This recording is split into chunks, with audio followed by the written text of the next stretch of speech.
been thinking about the costs of buying a motorhome and what advice we would give people if they were just starting out, because we often get a lot of questions about why did you buy a particular motorhome, are you happy with it, what are the problems, how do you get on with tag axle, how do you get on with the length of it, and all those sort of things. Would you buy a coach built or would you buy an A-class, or all those sort of questions. So I thought it was maybe a good idea to just run through some of our thinking when we started to look for a motorhome and what we think now. So when we started some 4 years ago, in 2016, well, we actually started thinking about travelling around in a caravan in 2015. So a lot of thinking, a lot of toing and froing as to whether we should buy a motorhome or a caravan, and eventually we ended up with the decision, as we were going to be travelling around the UK, we were going to be living in it full time, and we weren't really used to it, so we didn't really know all the pitfalls or otherwise of having a motorhome as opposed to a caravan, or vice versa. So we thought, right, well, a caravan, and bear in mind our budget was pretty limited at the time, about 25,000, to upgrade the car and buy a caravan. So we decided that if a motorhome was going to be our only vehicle, then 20 to 25,000 probably wouldn't buy us very much, but something around 20,000 might get us a halfway decent car and a halfway decent caravan to live in and tow around. Plus we would have the car to travel around while the caravan was parked up. So that was our thinking at the time. I will say that Wendy was more for the motorhome rather than the caravan, because she felt that the motorhome was the right thing to do no matter what, and she was proved to be right. So there you go. But I was swayed by some people saying, well, if you're going to live in it all the time, what happens if the car bit of it in a motorhome, like the Fiat Ducato cab area, engine, gearbox and that sort of thing, what happens if that goes wrong and it needs to go into a garage for a week? What are you going to do? Where are you going to live? Whereas, if your car goes wrong, you've still got the caravan to live in. And that sort of swayed my thinking somewhat, and we agreed that actually a caravan might be better for that sort of budget, because a £25,000 motorhome is going to be older. It's going to have maybe more to go wrong with it as you're driving it, likely to go wrong more. Anyway, so we bought a caravan and started travelling around in that. But when we had additional budget, it quickly became clear that because of the things we wanted to do, like travel across Europe and minimise our spend on campsites, that was really what we'd always wanted to do. And it turns out that having a motorhome, it becomes easier and lower cost. So if you're thinking about travelling across Europe and minimising your budget as you stay, then The certainly the French airs right across France are some of the best places to stay. They really are. They're sort of almost embedded in villages, and you get access to local shops. You can fill up with water, empty your toilet cassette, and so on. So they're really superb, and most of them are not not suitable for caravans, and caravans are not permitted.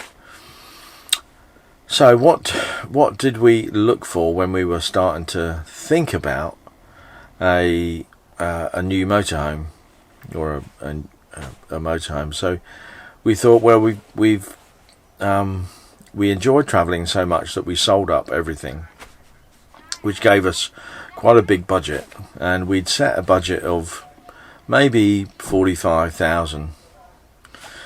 In effect, we ended up spending nearly double that because of what we saw and where we wanted to go and the amount of budget we had available.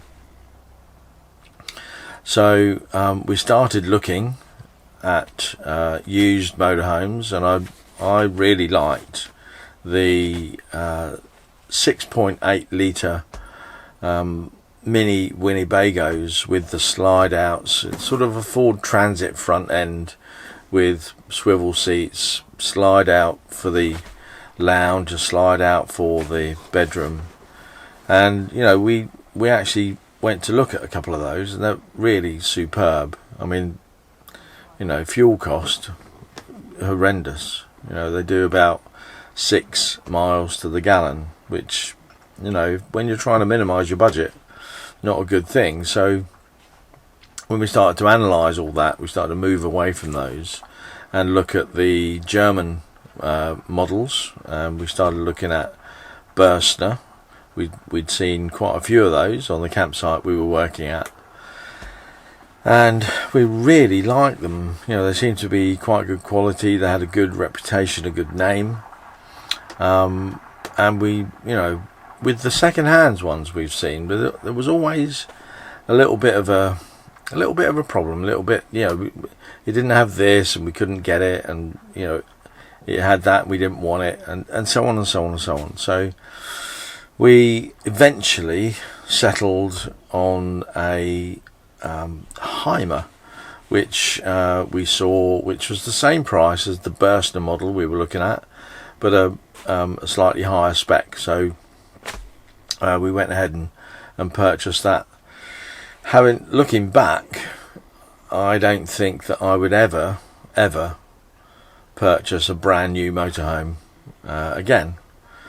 Sure, you get if you're not buying off the showroom and you're ordering, you can get the exact spec that you want, but that costs a little bit more. So the ones they've got in stock, they're always going to push you towards and say, well, it's got this, got that. So there's that sort of thing. But I don't think the value is there in new motorhomes. I really don't. And I think if you and of course you can have all sorts of problems with new motorhomes. You see the stories all the time. There are problems with new motorhomes, and indeed with the first Heimer coach built T678 CL that we bought on a Fiat Ducato chassis, we had all sorts of problems with that, and mainly down to manufacturing quality and dealership work. And the dealer travel world that used to be in Telford, they've moved close to the M6 now, they didn't do the job properly. When we we asked for an awning to be fitted because it didn't come as standard, so they fitted it in the wrong place, not where I'd specified. So it was difficult to fit a side curtain on the awning and open the habitation door. Crazy, I know. All sorts of bits and pieces inside started to fall off.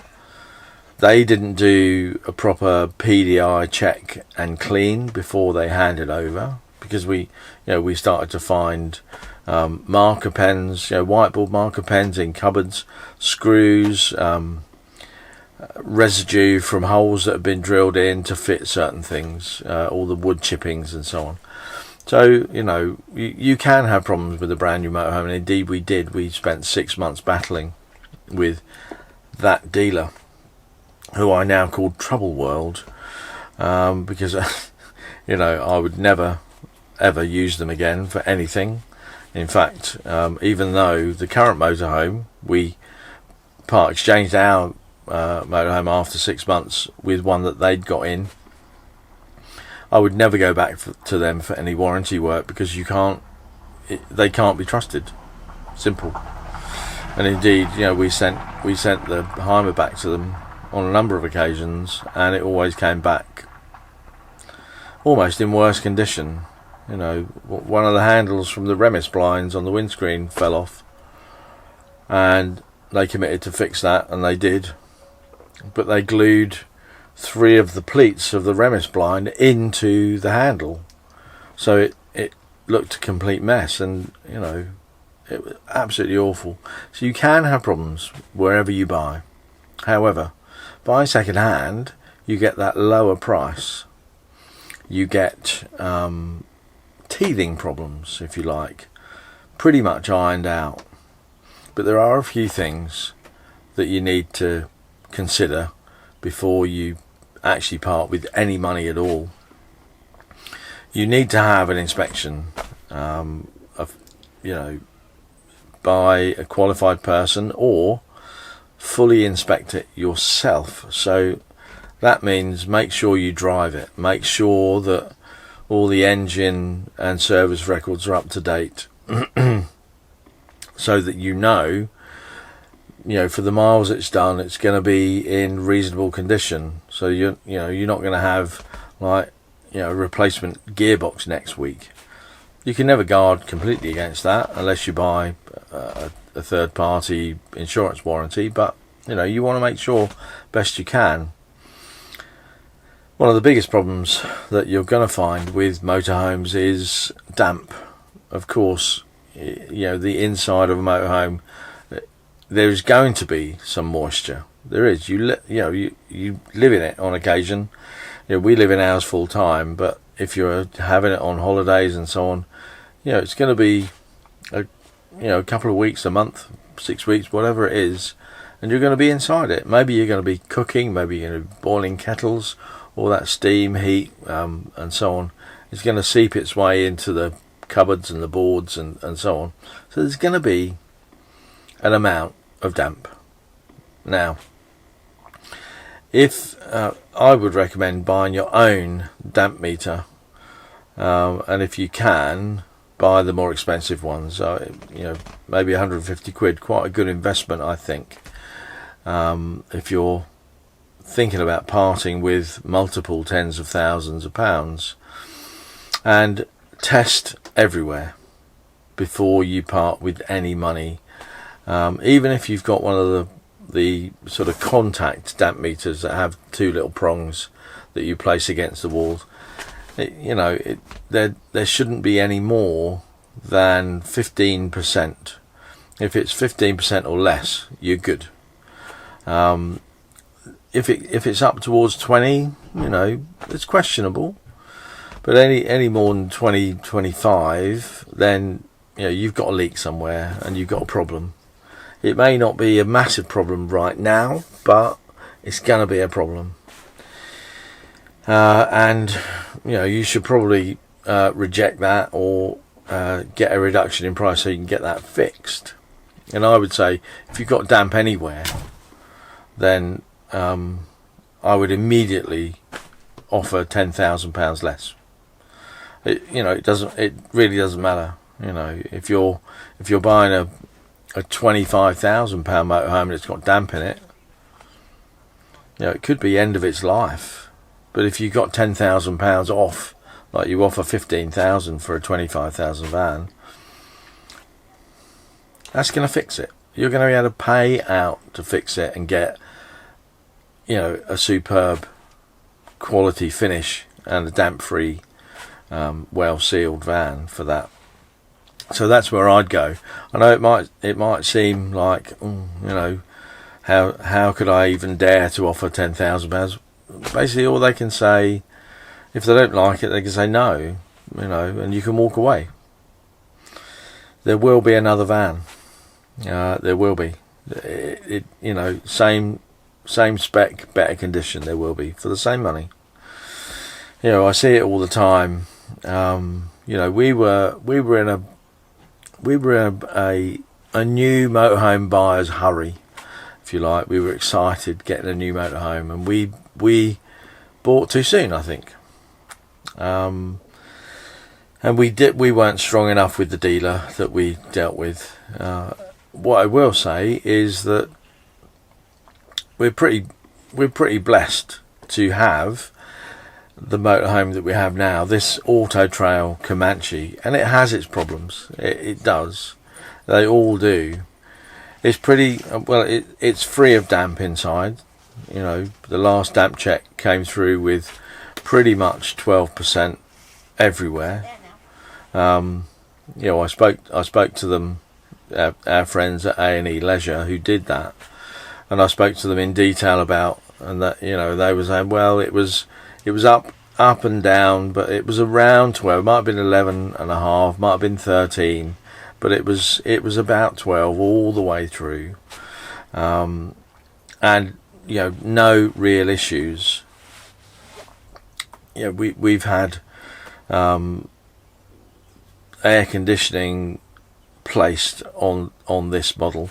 We don't use it much, but in times when it's been needed, both for cooling and for heating, it's been so good.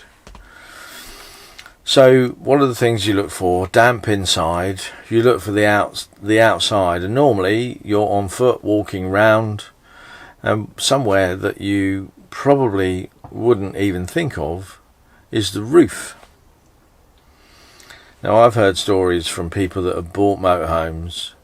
They've had them, eventually got up to clean the roof, and they found blistering and bubbling and cracking on the external coating, the gel coat, which essentially wouldn't necessarily make it leak, but it does open up the sub-layer to that weathering, which would eventually fail, I guess. And it's that sort of thing. So if you're buying a motorhome, get a ladder, climb up, have a good look at all the bits and pieces. Is there a solar panel on top? That is that in good condition? Does it have a satellite dish? Does it have a TV aerial? Does that work? And so on. So it's all those things. But the roof is one of the places that people, I think, never look. And I would, if I was buying another motorhome, new or second hand, I'd look at the roof, because even brand new ones can have their issues. So, is it expensive to buy a motorhome? Yeah, for sure it is, and it's way more expensive than buying a caravan and a car. 'Cause, if you've got your car, and then you're putting a tow bar on, maybe that's going to be £500 or £600, and then you can buy a brand new caravan for something around 30,000. You cannot buy a brand new motorhome of the same quality and size as the caravan for 30,000. You're looking at £50,000 to start, or 48 maybe. And maybe in that way, if you were paying 30,000 for a caravan, 18,000 for a car, it's about the same budget. But once you start to look at motorhomes, you'll just want a little bit more, and you'll see others that have, maybe the first one didn't have an island bed, but the next one you look at, it's 5,000 more, but it's got the island bed. And it's, maybe got this on it or that on it, all sorts of bits. So you could be, setting a budget of £50,000 to £60,000 for a motorhome. And you know, you can, if you've already got your car, most people have, and they're not having to buy a new car, you can buy a very, very nice Caravan for between 20 and 30,000 pounds. Well, there you are. So you pays your money, you takes your choice, I guess. At the end of the day, we spent £70,000 on a new motorhome, and then added bits and pieces. This part exchange swap over cost us a few thousand more. So I guess end of the day, we're about £80,000 in to this motorhome, and it's gonna be pretty much the only motorhome we ever own, unless circumstances change radically. So you know, we're thinking that so far, you know, bearing in mind the money we've spent, what the van is worth today, the van so far has cost us about £25 a day. And you know, I think for the amount of enjoyment this gives us in terms of, you know, living in it full time, the comfort and the ability to travel all over Europe and the UK has been amazing. And you know, if you were going to do that in terms of flying somewhere, you know, 7 nights in a holiday hotel room might cost you, I don't know, £100 a night each. So this has cost us like £12 or thereabouts each, and you know, we're able to go pretty much where we want and follow the sun, and you know, enjoy all the home comforts. You know, there's nothing, you know, if you went on holiday to a hotel, you got to pack everything you need in your suitcase to have when you're there. With this, it's like, it's done, everything's with us. So I think it's a better option, and probably costing less than hotels, and we're on permanent holiday, by the way. So there you are. That's it really. Our advice on thinking about and buying motorhomes. I hope you've enjoyed that, and hope that the advice there is useful. If you want any other questions specifically answered, then pop it in the comments below. I'll do my best to give you the advice that I have to answer those questions. And don't forget to subscribe. Click that subscribe button below, and click the bell icon next to it so that we can send you a reminder for whenever we upload a new video. If you've enjoyed this, click the thumbs up button below. Thanks so much for watching. I'll see you again soon. Bye bye.